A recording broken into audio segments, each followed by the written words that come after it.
All right, so we're going to go over the BIT syllabus, course description. The Business and Information Technology middle level course provides concepts and applications that facilitate the development of competencies required for success in all academic areas and in real world contexts. The curriculum relates closely to the understandings and competencies students need as their world expands and as they develop career interests. The four broad areas included in this curriculum are technology, career exploration, personal finance, financial responsibility, and basic business communications, marketing, and entrepreneurship. So basically, BIT is a course where we're going to do a lot of technology stuff. We're going to work with your devices that you've been issued by the school, but we're also going to kind of incorporate that a little bit into some business concepts, things like personal finance and stuff like that, to use that technology. So that's kind of what we're going to do. We're going to do some projects. We're going to do some different assignments relating to all that. The first thing we have here are student responsibilities. I've got three main ones here. The first one is to arrive to class prepared each day. That means that you bring your device, you bring paper, pencil. I have BIT folder or notebook here. That's basically just for your organization. Um, I as long as you keep everything where it belongs and together, you shouldn't lose things. And then obviously completed assignments. With this class, a big portion of your grade is just based on whether or not you do the work.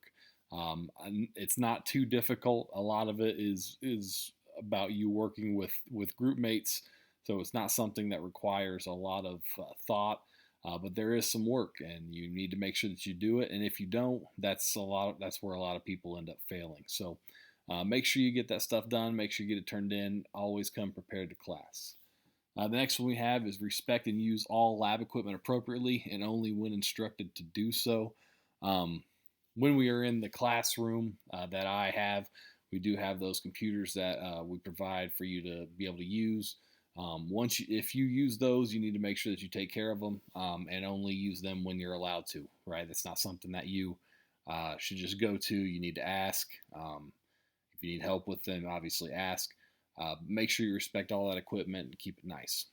And then finally, always give your fullest effort and provide an environment for others to do the same. So, the expectation is that you will do your best, obviously, but the biggest thing to me is that you make sure that you aren't disrupting other people from doing their best. So, obviously, I can't force you to do your best on things, but I can make sure that you aren't disrupting other people and distracting them. So, just be respectful of people around you. Obviously, I want you to give your best, but make sure that you aren't bothering others.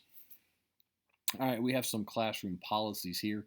Now, obviously, some of these might be a little different when we actually move into the class. It just kind of depends on how things change. But we're going to go ahead and go with what I have now. And if I have to change it later when we get back into regular BIT, I'll do that. So the first one I have is obviously exiting the lab. Students only permitted to exit the classroom with the direct permission of the instructor. When leaving the classroom for restroom, locker, nurse, etc., after permission has been granted, the student must sign out on the sign in, sign out sheet and sign in when returning. So if you are going to go somewhere, obviously you have to ask permission. And you must sign in and sign out. That's to make sure that we know where you are at all times.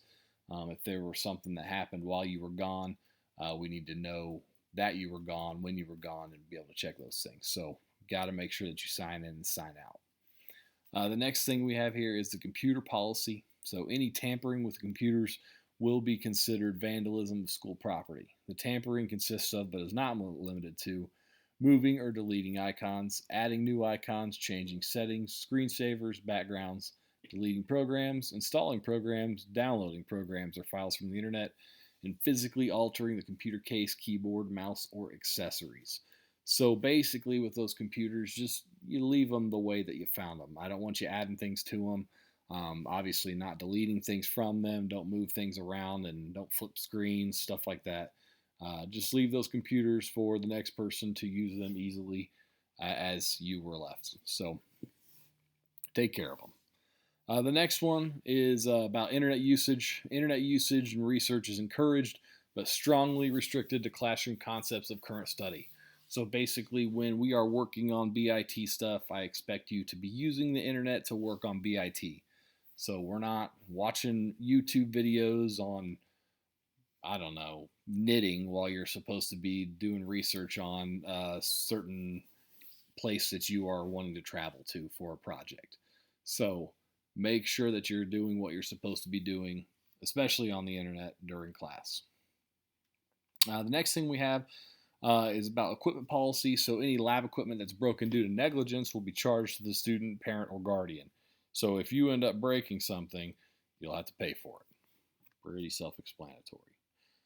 We do have some emergency reviews here. Fire, tornado, lockdown. Obviously, it's tough to go over those over the internet here, so we're going to go ahead and kind of skip through those for now.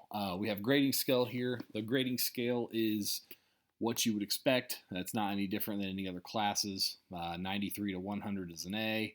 A minus would be 90 to 92, so on and so forth. You can read through these. Makeup work. Now, the way that I handle makeup work is I basically go by the handbook. So when students are absent from class for fewer than 3 consecutive days, the absences are excused. And the absences are excused. They are responsible for obtaining assignments from teachers. So you need to come to me to get your assignments. I'm not going to wait for you to come back that day and be like, hey, these are all the things that you missed. If you come and talk to me, I'll get you your assignments to you, but you have to make the initiative to come and talk to me. Assignments, quizzes, and tests may be made up for full credit, so you can make these things up for full credit. If a test is missed due to an unanticipated absence on the day of the test only, the student should take the test on the day in which he or she returns. So if you miss Tuesday and we're set to have, or you miss Wednesday and we're set to have a test on Wednesday, you'll be expected to take that test when you return. And oftentimes you'll want to do that anyways. You don't want to wait a long time and take a test later when you've forgotten some of the material. So on those test days that you miss, you'll want to take them when you get back. Class participation, laboratory assignments, group activities, hands-on projects set up for a limited time cannot be made up. So some things, if we're doing group projects, you can't really make those up when your group's already done the work. So some things won't be made up, and then on occasion, there will be alternate assignments for those. Students who are absent due to illness may have alternative assignments. It is the student's responsibility to get the assignments from each teacher and make up the possible work within the same amount of time as the length of the absence. So like if you have 3 days of absence, you have 3 days to make it up. So let's say you miss Monday, Tuesday, and you come back on Wednesday. That means you'll have Wednesday and Thursday to make those assignments up, and I expect the work on Friday. Tardies. Students are to be in the classroom before it is time for class to begin. A student who arrives late to any class will be counted as tardy to that class. When a student is tardy for the 3rd time in a particular class, the student's parents will be contacted by phone or email. When the student is tardy for the 4th and subsequent times, the teacher will assign an after-school detention or Friday school. All student tardies to class will restart at the beginning of each 9 weeks. So once again, that goes by the handbook. As it says, if you are tardy for a 3rd time, your parents will be contacted, and then 4th and later, you'll be assigned discipline, which can be after-school detentions, Friday schools, whatever the handbook says. So make sure that you're in class on time. The way I look at being in class on time is that you are in your seat when I walk in the door. Now, oftentimes I'm doing hallway monitoring when the bell is ringing. So you have even a little bit after the bell rings to get in your seat and make sure you're ready to go. So that's kind of what we have with the syllabus. Now, obviously, when we get back into class and we get out of our homerooms, there may be some things that I add to this. There may be a few things that we kind of amend through here. But this is the gist of kind of what we're looking at when we look at BIT. The big things here, obviously, would be the student responsibilities. These things are pretty easy to follow and definitely need to be done. Otherwise, if you have any questions, obviously we can talk when we get into class, or you can send me a message on Canvas if anything in here is confusing to you.